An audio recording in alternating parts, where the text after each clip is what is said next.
कधीच नाही चुकणार तुमचे फेवरेट टीव्ही शोज झी5 सोबत, तेही एकदम फ्री।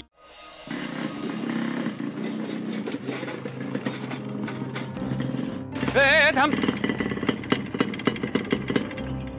तू काय करते इकडे? मला या बंगल्यातनं फोन आला होता, काम आहे काहीतरी। हा, ते गाडी रिपेअर करायची आहे, पण कमलेशला फोन केला होता। तुझं काय? कमलेश मित्र आहे माझा, त्याला वेळ नाही म्हणून मला पाठवला। तुमची गाडी आहे? मग काय काय काम आहे? काय काम आहे म्हणजे गाडी रिपेअर करायची आहे। तुझं काय? मी मेकॅनिक आहे। झालं म्हणजे माझी गाडी रिपेअर? हो साहेब, मला ना गाड्यांबरोबर माणसं पण रिपेअर करता येतात। काय काम आहे ते बोला, नाही तर मी चालले इथून। चला। हा, थांब थांब थांब, ते काय काय लवकरात लवकर रिपेअर कर, ते मला भूक पण लागली। तुला वाटलं तर डबल पैसे देतो, पण काम कर। डबल पैसे वगैरे मला काही नकोय, जेवढं काम आहे ते बोला, तेवढेच पैसे घेईन। हा, चल चल, कर कर, कर काम लवकर।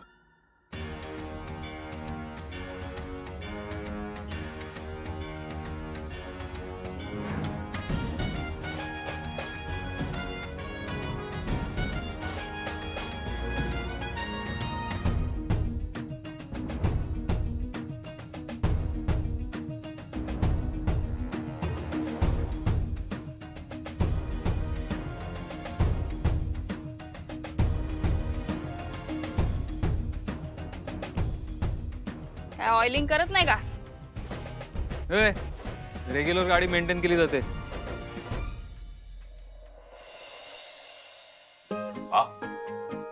मस्त असं ताट दिसतंय, वेगवेगळे पदार्थ वगैरे, आणि तुम्ही हा जो काय पुरणपोळीचा घाट घातलाय, या बात। चला चला, सुरू करा। दिव्या, हा ये ग ये।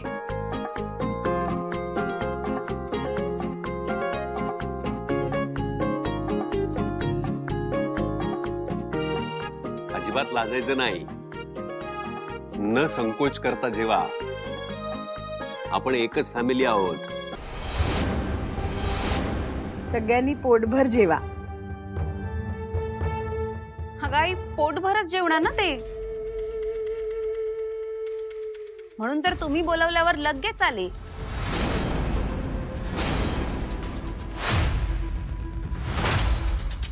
कीर्ती, जरा शांत बसतेस? कधी काय कुठे बोलावं हे कळत नाहीये का तुला? का? मी काही चुकीचं बोलत नाहीये। माझ्या घरात येऊन मला कोणी काहीही बोलेल, मी काय ऐकून घेणार आहे? गप्प बसणार नाहीये मी। कीर्ती, जेवणाच्या ताटावर असं बोलू नये बाळा, शांत जेव बरं। का? मी का शांत बसायचं? ताई प्लीज, वातावरण खराब करू नकोस। एवढं सगळं छान चाललंय, तुझं काय मध्येच? आशू, तू कीर्ती, शांत बस। सगळं चांगलं चालू असताना उगाच कशाला खोडा घालतेस ना? मी खोडा घालते? नाही, ठीक आहे, तुमची इच्छाच नाहीये ना, नाही जेवायचं मला। पण असं कोण म्हटलं तुला जेवू नकोस म्हणून? झी5 ॲप डाउनलोड करा आणि पहा सर्व एपिसोड्स एकदम फ्री।